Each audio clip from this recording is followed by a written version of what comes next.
The Syrian Democratic Forces are pushing back against Turkey.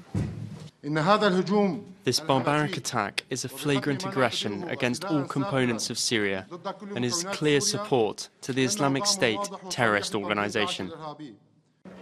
On Saturday, Turkish troops and Free Syrian Army fighters launched an operation against the Kurdish YPG militia, the biggest part of the SDF alliance. The aim? To crush the YPG in the northern Syrian town of Afrin. A series of airstrikes cleared the way for ground troops to cross the border on Sunday, resulting in more than a dozen civilian casualties, according to rights groups. YPG fighters responded by firing several rockets into Turkey, which landed in the border province of Hatay.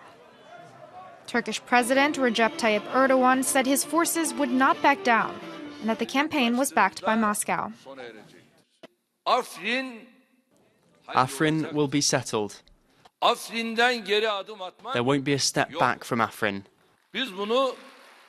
We discussed this with our Russian friends. We have an agreement. The Russian Foreign Ministry voiced concern and urged Turkey to show restraint, pulling its own troops from the region. Meanwhile, the U.S. position is increasingly ambiguous. Washington is one of the main backers of the Syrian Democratic Forces and the YPG, who are being directly targeted by Ankara. But U.S. Defense Secretary Jim Mattis said Washington was given advance notice from Turkey before Saturday's airstrikes.